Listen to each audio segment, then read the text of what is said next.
I was born in the parish of Wherwell. Yeah. I was born at Fullerton. You know where the mill house is, the old mill by the Yes, river? yes, I do. Well, as you go over the bridge, the mill is on your left, the little cottage on the right. Vine Cottage? Vine Cottage. You were born there? I was born in there in 1933. Lovely. Yeah. Yeah. So my father worked, as I said, round to the Grange, just round the corner. And that's where I was born, yes. We then moved from Wherwell to Chilboton in 36. I think I was 3, obviously, to Station Road. Yes.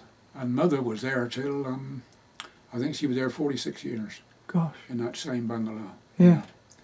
Yeah. Then, of course, we had to sell the bungalow. I was stood at the top of Station Road in a gap inside the hedge. What, just up near the airfield? Right on the edge of the airfield. Yeah, there was a fence, a hedge went along, and there was a gap in the hedge. I stood there looking at all these gliders. They were dropping their gliders off over Andover way, then coming down and dropping their ropes off. And one came down a bit too low, obviously. And behind me, no more than, 20 yards at the most, the power cable went across across Station Road. And there was a huge flash as big as a football. And it was green, I could see it now. It was a big green flash, huge. And at the same time, Bill Hockney, who lived on the little bungalow on the left of top Station Road, his chimney stack came down. So obviously he whipped round his chimney and pulled it straight off the roof. And I was right underneath it. Right underneath it. Well, I was too stupid to be frightened, to be honest. I would have been about 9 or 10 at the time, I should think. And as I say, it took his chimney stack clean off. And about 2 or 3 years ago, I was walking up the high street in Andover, and I bumped into Henry Poor, who used to live at next to the shop in Chilboton on the left, as you go down the hill. And I said, we started talking about the war, and I said, well, do you know, we had 2 airmen billeted in our bungalow during the start of the war to take the messages for the airfield. We were so unprepared, it was unbelievable, but that is the truth. It sounds far-fetched, but that's the truth. 2 men billeted in our bungalow to take the calls for the airfield. So Heath Robinson. No, I can't remember how long they were in our bungalow, because that was in, 1940. I would have been about, 6 or 7 at the time. But I can remember them being in our bungalow, because we had the only phone in the area, which was Chilboton 59. Gosh. Later got to be made Chilboton 359, which is still in existence now. I can also remember, it was a Wednesday afternoon, I was out on the road, and these gliders are coming in all over the place. And I watched one, and along the top of Station Road and Drove Road, a little road joins the 2 up, and along there was a holly tree, which was higher than the rest. And he clipped this top of this holly tree and flipped over into the airfield, cleared the road and flipped over into the airfield. I don't know what happened to the crew, and no idea. That was, I remember seeing that, actually. Yeah, a lot went there from D-Day, these big Hosier gliders. I think 400 sounds extraordinary, but that's the figure that I've got in my head that was up there, that went off to Germany at that point in time. Unbelievable amount, yeah. Big Hosier gliders. Yeah. Yes, of course, the RAF were camped on the downs at the back of us, because our garden bordered the downs. Went right onto the down. You walked out the gate and you're on the downs. And yes, I remember that very well. And I can remember at the top of the road, you go over by the Seven Stars Bridge, you come over the bridge, come towards Chilboton, there's a little road shoots to the right. That used to take you up to the airfield.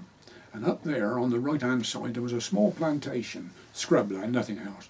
And in there they used to have this big petrol store.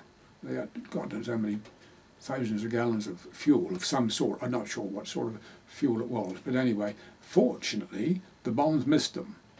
They fell the other side of the Perry track and damaged 2 or 3 airplanes, I can remember.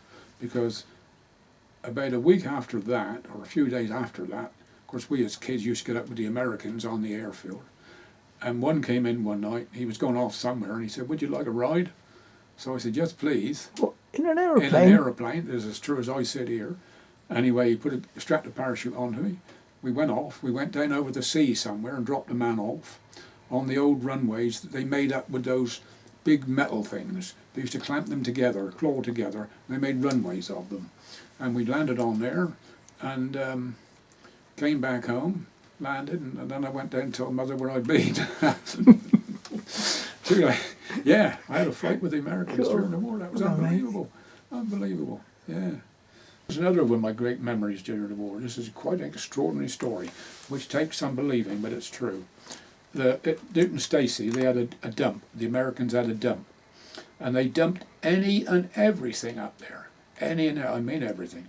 And Bill Woodsford, who's gone as well, unfortunately, he was 18 months older than me. And we were up there one day and we found not only an army pistol, but the ammunition to go with it in this dump. So Bill commandeered it. He looked after it because he was a senior party of the two. I was only about 11. And he looked after the... And do you know what? Before they had the houses up along the avenue at Chilboton, it's now a made-up road. Of course, in those days it was a track with grass through the middle of it. And anyway, Bill looked after this pistol. And we used to go out in those fields shooting at rabbits as they went from one bush to the other. Bang, he'd go, bang. Never got one. We used to try it. But extraordinary. 2 kids, 11 and 12 years old, with an army pistol. Yeah, I mean, absolutely extraordinary. And one day, Gundry, he was a part-time policeman. He used to live next door to me at Chilboton, Leonard Gundry. And he was coming up Drove Road one day with Gundry when Bill was coming down. Bill had this pistol in his pocket, inside pocket. Gundry put his arm out to stop him, and Bill went straight on by because he knew he had the gun. You see, he went round the bottom of Drove Road, stuck the gun in the hedge on the side, and then walked back up. So Gundry said to him, "Why didn't you stop when I put my arm out?" He said, "My brakes failed." Now, if he'd had any sense, he'd have tried his brakes, wouldn't he? But he didn't think that far ahead. So anyway, he didn't want him on that matter at all. So Bill kept the gun.